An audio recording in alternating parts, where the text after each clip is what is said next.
RRB, ALP, CBT 2ல physics numeral பார்த்தாலே நிறைய பேர் பயந்துருவாங்க. ஆனால் இந்த லேட்டன் ஹீட் உள்ளுறை வெப்பம் கணக்கில் ரொம்ப ரொம்ப ஈஸி. இந்த கேள்வியை மட்டும் நீங்கள் புரிஞ்சுக்கிட்டீங்கன்னா எக்ஸாம்ஸில் ஒரு மார்க் அசால்ட்டை தட்டி தூக்கிட்டு போயிட்டே இருக்கலாம். சரி, வாங்க கொஸ்டின் பார்க்கலாம். Find the specific latent heat of vaporization of 4.5 gram of nitrogen if it releases 990 joules of heat when it condenses at its boiling point of -196 degrees Celsius. 4.5 gram nitrogen அதன் கொதிநிலையான -196 degree செல்சியஸில் ஒடுங்கும் போது 990 joule வெப்பத்தை வெளியிட்டால் அதன் ஆவியாதல் தன்னுளுரை வெப்பத்தை காண்கன்னு கேட்குறாங்க. கொஸ்டின்ல என்ன சொல்ல வராங்க? 4.5 கிராம் நைட்ரஜன் தன்னோட கொதிநிலையில பாயிலிங் பாயிண்ட்ல இருக்கிற போத 990 ஜூல் வெப்பத்தை வெளியிடுது. அதோட specific latent heat of vaporization என்னன்னு கேட்குறாங்க. இதுதான் கொஸ்டின். நிறைய பேர் இந்த -196 டிகிரி செல்சியஸை பார்த்து குழம்பிடுவாங்க. அது வெறும் டேட்டா தான், நம்ம கணக்கில் அது தேவை கிடையாது. இங்கே ஃபேஸ் சேஞ்ச், அதாவது நிலை மாற்றம் நடக்குது. ஆனால் வெப்பநிலையில் எந்த மாற்றமும் கிடையாது. இங்கே நம்ம பயன்படுத்தக்கூடிய சிம்பிள் ஃபார்முலா, இது முன்னாடி நம்ம பார்த்த ஃபார்முலா தான். Q is equal to LM. Qன்றது உங்களுக்கு வெப்பம், ஹீட்டு. Lன்றது உங்களுக்கு தன் உள்ளுறை வெப்பம், ஸ்பெசிஃபிக் லேட்டன் ஹீட்டு.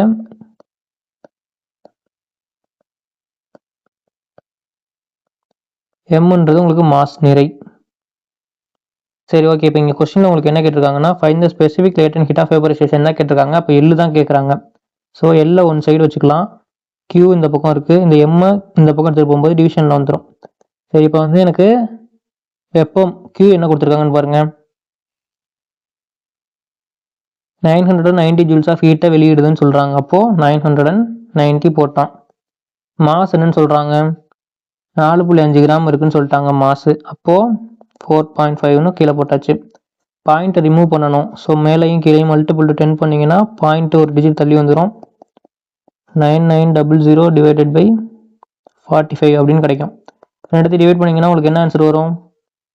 220 அப்படின்னு கிடைக்கும். 220 உங்களுக்கு எங்கே இருக்குது? ஆப்ஷன் பியில் இருக்குது. ஸோ ஆப்ஷன் பியை சூஸ் பண்ணிக்கிறோம். நெக்ஸ்ட் கொஸ்டின் பாருங்கள். Dash is the heat per unit mass required to change a substance from solid into liquid at the same temperature and pressure. Dash என்பது ஒரு பொருளை அதே வெப்பநிலை மற்றும் அழுத்தத்தில் திட நிலையிலிருந்து திரவ நிலைக்கு மாற்றுவதற்கு தேவைப்படும் ஓரலகு நிறைக்கான வெப்பமாகும் அப்படின்னு கேட்குறாங்க. இது வந்து பார்த்தீங்கன்னா உங்களுக்கு ஒரு தியரி கொஸ்டின். இந்த கேள்வியில் என்ன கேட்குறாங்கன்னு பாருங்கள். ஒரு பொருள் அதே வெப்பநிலையில், சேம் டெம்பரேச்சரில், அப்புறம் அழுத்தத்தில் திட நிலையிலிருந்து திரவ நிலைக்கு, சாலிட் டு லிக்விட் மாற தேவையான வெப்பம் என்ன அப்படின்னு கேட்குறாங்க. இங்கே உங்களுக்கு நீங்கள் வந்து ரெண்டு முக்கியமான விஷயத்த நீங்கள் கவனிக்கணும். இங்கே வந்து டெம்பரேச்சர், வெப்பநிலை மாறவே கிடையாது. திடப்பொருள் திரவமாக மாறுது, அதாவது பனிக்கட்டி தண்ணியாக உருகுற மாதிரி. எப்பவுமே வெப்பநிலை மாறாமல் ஒரு நிலை மாற்றம், அதாவது ஃபேஸ் சேஞ்ச் நடக்குது அப்படின்னா அங்கே வரக்கூடியது லேட்டன்ட் ஹீட் அப்படின்றது. உள்ளுறை வெப்பம் அப்படின்னு சொல்லுவாங்க தமிழில். இதில் வந்து உங்களுக்கு ரெண்டு டைப் இருக்குது லேட்டன் ஹீட்டில். ஒன்று வந்து லேட்டன் ஹீட் ஆஃப் வேப்பரைசேஷன்.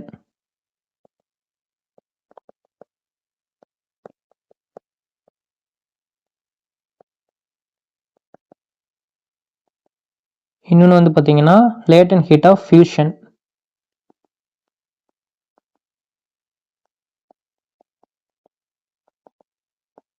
இதில் இந்த லேட்டன் ஹீட் ஆஃப் வேப்பரைசேஷன், அதாவது ஆவியாதல் உள்ளுறை வெப்பம் அப்படின்றது திரவம் ஆவியாக மாறுறப்ப வர்றது.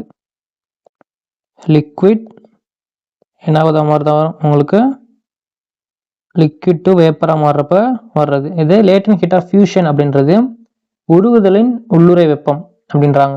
திடப்பொருள் திரவமாக மாறும்போது வர்றது. சாலிட் டு லிக்விடாக மாறும்போது வர்றது. இப்போ நம்ம கொஸ்டின்ல என்ன கேட்டிருக்காங்க? திடப்பொருள் திரவமாக மாறுது.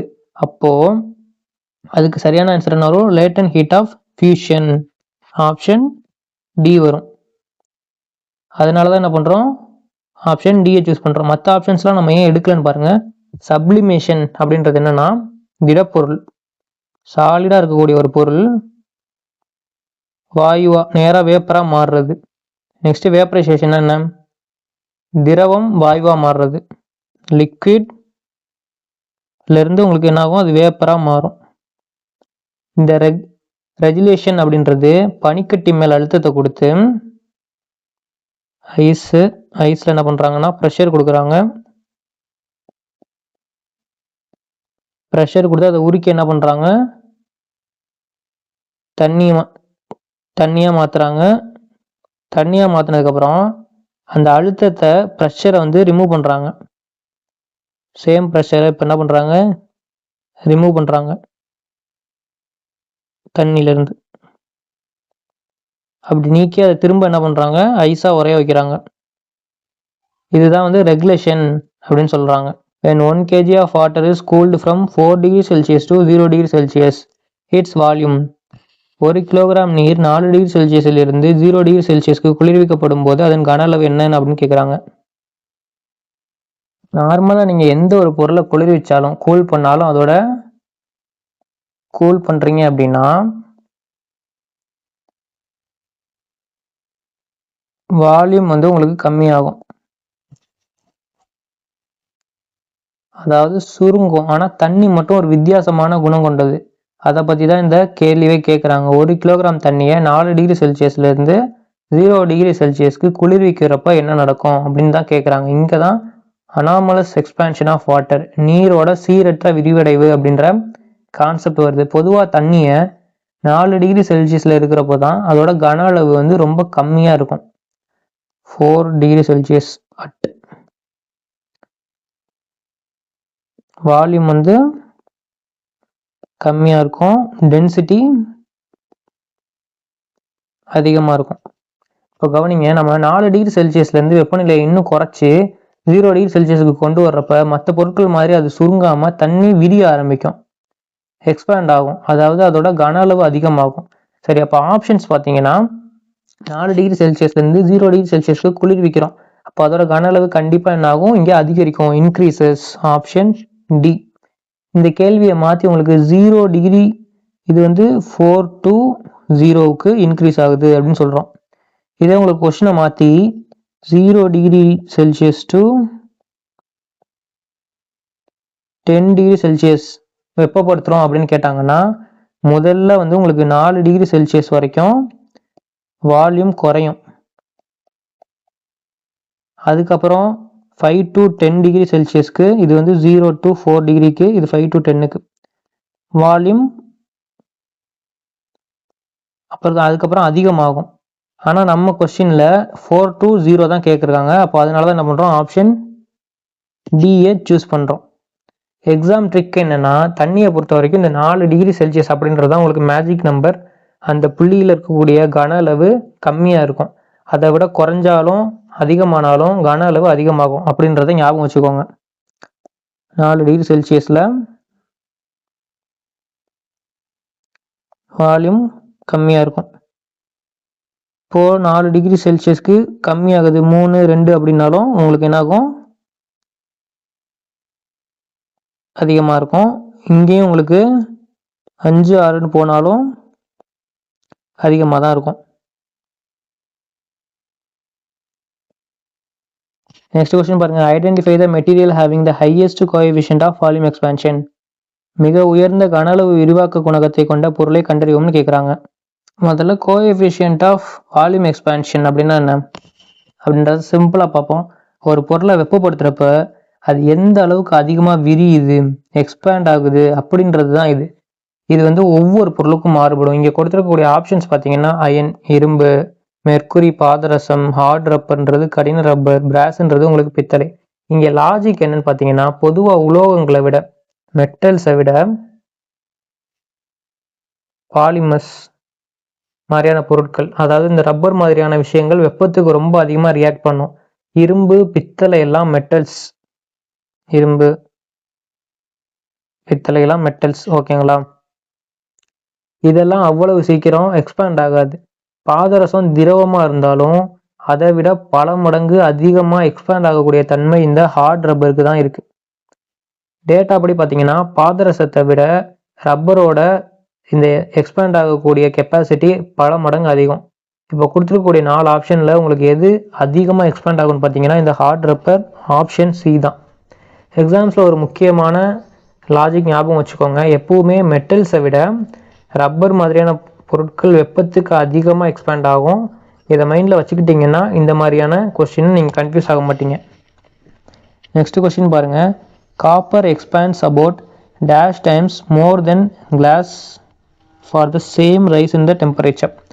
ஒரே அளவு வெப்பநிலை உயர்வுக்கு தாமிரம் கண்ணாடியை விட சுமார் டேஷ் மடங்கு அதிகமாக விரிவடைகிறதுன்னு கேட்குறாங்க. இங்கே என்ன கேட்குறாங்கன்னா, ஒரே அளவு வெப்பநிலையில் ஒரே அளவு நம்ம டெம்பரேச்சரை உயர்த்துறப்ப தாமிரம் காப்பர் கண்ணாடி கிளாஸை விட சுமார் எத்தனை மடங்கு அதிகமாக எக்ஸ்பேண்ட் ஆகும் அப்படின்னு கேட்குறாங்க. பொதுவாக உலோகங்கள் இந்த மெட்டல்ஸ் பார்த்திங்கன்னா இந்த கண்ணாடி மாதிரியான அலோகங்களை விட வெப்பத்துக்கு அதிகமாக ரியாக்ட் பண்ணும். இதில் காப்பரோட விரிவடைதல் குணகம், அதாவது கோஎஃபிஷியன்ட் ஆஃப் எக்ஸ்பேன்ஷன் பார்த்திங்கன்னா கண்ணாடியை விட பல மடங்கு அதிகம். நிஜத்தில் காப்பர் கண்ணாடியை விட உங்களுக்கு 5 டைம்ஸ் அதிகமாக எக்ஸ்பேண்ட் ஆகும். ஸோ இதுக்கு என்ன ஆன்சர் வரும்னு பார்த்தீங்கன்னா ஆப்ஷன் பி 5 டைம்ஸ் காப்பர். இன்னொரு சைடு உங்களுக்கு கிளாஸ். இப்போ நீங்கள் ஒரு 20 டிகிரி செல்சியஸ் சும்மா ஹீட் கிளாஸையும் ஹீட் பண்ணுறீங்க, காப்பரையும் ஹீட் பண்ணுறீங்கன்னு வச்சுக்கோங்களேன். கிளாஸ் உங்களுக்கு எனி டைமென்ஷன் நீங்களே எடுத்துக்கோங்க. சும்மா 1 மீட்ரு எக்ஸ்பேண்ட் ஆகுதுன்னா காப்பர் உங்களுக்கு என்ன இருக்கும் 5 டைம்ஸ் 5 மீட்டர் எக்ஸ்பேன்ஷன் ஆயிருக்கும். சேம் டெம்பரேச்சர் தான் கொடுக்குறீங்க ரெண்டுத்துக்கும். ஆனால் கிளாஸ் 1 மீட்டர் தான் எக்ஸ்பேண்ட் ஆகும், காப்பர் 5 மீட்டர் எக்ஸ்பேண்ட் ஆகும். இதுதான் உங்களுக்கு கொஸ்டினில் கேட்டிருக்கிறது. அதனால தான் நம்ம என்ன பண்ணுறோம், ஆப்ஷன் 5 சூஸ் பண்ணிக்கிறோம். நெக்ஸ்ட் கொஸ்டின் பாருங்கள். when the temperature of a certain quantity of water is increased from 0 degree Celsius to 4 degree Celsius its volume அப்படின்னு கேட்குறாங்க. இப்போ ஒரு சைடு வால்யூம் எடுத்துக்கோங்க, இன்னொரு சைடு உங்களுக்கு டெம்பரேச்சர் எடுத்துக்கோங்க. நான் இந்த சைடு என்ன பண்ணுறேன், டெம்பரேச்சர் எடுத்துக்கிறேன். இந்த சைடு உங்களுக்கு வால்யூம் எடுத்துக்கிறேன் கிராஃபில்.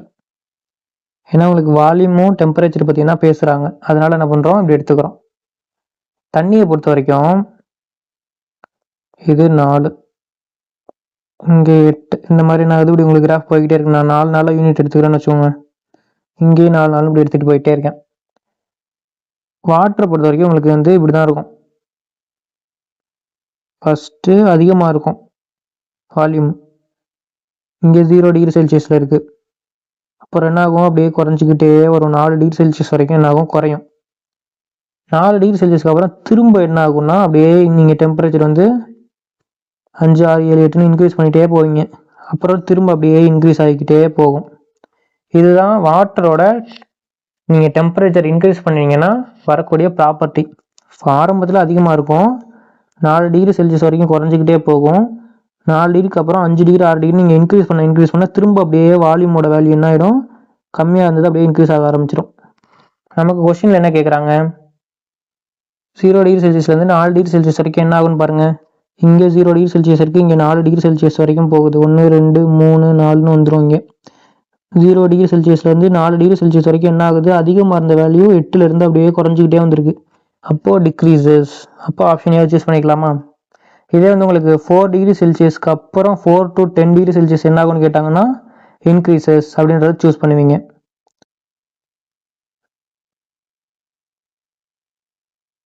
இங்கேயும் உங்களுக்கு என்ன பண்ணியிருக்காங்க, 4 degree Celsius to 0 degree Celsius அப்படின்னு கேட்குறாங்க. ஏன்னா இங்கே பாருங்கள், இங்கே 4 டிகிரி செல்சியஸ்ன்றது இங்கே இருக்குது, 0 டிகிரி செல்சியஸ்ன்றது இங்கே இருக்குது. இப்போ இங்கேருந்து இங்கே பார்க்குறீங்க, அப்போ என்ன இருக்கும், இன்க்ரீஸ் ஆகிருக்கும். கரெக்டாக அப்படியே ரிவர்ஸ் ப்ராசஸ்.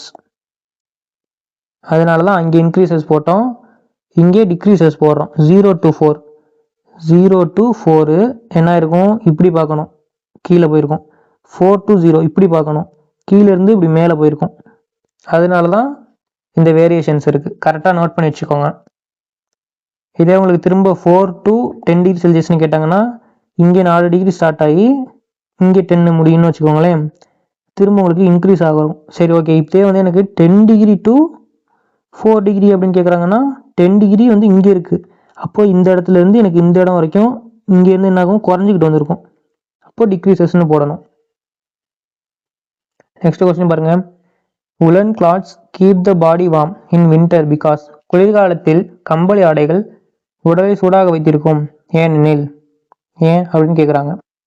குளிர்காலத்தில் நம்ம ஏன் கம்பளி ஆடை உள்ளன் கிளாத்ஸ் போடுறோம்? அது நம்ம உடம்ப எப்படி சூடாக வைக்குது? இதுதான் உங்களுக்கு கொஸ்டின். நிறைய பேர் என்ன நினைப்பாங்கன்னா, கம்பளி ஆடை தானாகவே வெப்பத்தை உருவாக்குது அப்படின்னு நினச்சிப்பாங்க. ஆனால் அதுதான் கிடையாது. கம்பளி ஆடை வெப்பத்தை உருவாக்காது. நம்ம உடம்புல இருக்கக்கூடிய வெப்பத்தை வெளியில் விடாமல் தடுத்து வைக்கும். இதுக்கு 2 முக்கியமான ரீசன் இருக்குது. ஒன்று என்னன்னு பார்த்தீங்கன்னா, கம்பளி வந்து ஒரு பேட் கண்டக்டர் ஆஃப் ஹீட்டு. வெப்பத்தை எளிதில் கடத்தாத ஒரு பொருள். கம்பளி வந்து அந்த கம்பளி இலைகளுக்கு நடுவில் வந்து நிறைய காற்று ஏர் சிக்கி இருக்கும். அந்த காற்று ஒரு சூப்பரான இன்சுலேட்டர். வெப்பம் புகாத ஒரு பொருள். இது நம்ம உடம்புல இருக்கக்கூடிய சூடு வெளியில போறதை தடுத்து நம்ம உடம்ப கதகதப்பா வச்சுக்கும். இப்போ ஆப்ஷன்ஸ் பார்த்தீங்கன்னா, கம்பளி வந்து ஒரு வெப்ப கடத்தா பொருள், அதாவது wool is a bad conductor of heat அப்படின்னு கொடுத்துருக்காங்க. அப்போ கரெக்டான ஆன்சர் என்ன? Wool is a bad conductor of heat. உள் வந்து என்ன பண்ணாது, உங்களுக்கு ஹீட்டை கடத்தாது. அதனால வந்து உங்களுக்கு என்ன பண்ணும், ஹீட் உள்ளரிக்க அப்படியே இருக்கும். நீங்களும் கதகதப்பா அந்த பாடி வார்மாக ஃபீல் பண்ணுவீங்க. இதுதான் மெயினான ரீசன். எக்ஸாம் ட்ரிக் என்னன்னு பார்த்தீங்கன்னா, பேட் கண்டக்டர் இல்லை இன்சுலேட்டர் அப்படின்ற வார்த்தையை தேடுங்க. கம்பளி, மரம், காற்று இதெல்லாம் வெப்பத்தை கடத்தாது. இந்த சிம்பிள் லாஜிக் தெரிஞ்சா போதும். நெக்ஸ்ட் கொஸ்டின் பாருங்க. It is not cold on the mountains at the time of snowfall but more after. It has a reason. பனிப்பொழிவின் போது மலைகளில் குளிர் இருப்பதில்லை, ஆனால் பனிப்பொழிவிற்கு பிறகே குளிர் அதிகமாக இருக்கும். அதற்கு ஒரு காரணம் உண்டு. அது என்ன காரணம் அப்படின்னு கேட்குறாங்க. முதல்ல கான்செப்ட் புரிஞ்சுக்கோங்க. பனிப்பொழிவு முடிஞ்ச உடனே தரையில் விழுந்த பனி, ஐஸ் எல்லாம் மெல்ல மெல்ல உருக ஆரம்பிக்கும். ஒரு பனிக்கட்டி உருகணும் அப்படின்னா அதுக்கு என்ன வேணும்? கண்டிப்பாக ஹீட்டு வேணும். அப்போ தான் அது உருகும். இங்கே தான் வந்து உங்களுக்கு லேட்டன்ட் ஹீட் ஆஃப் ஃபியூஷன்ற கான்செப்டே வருது.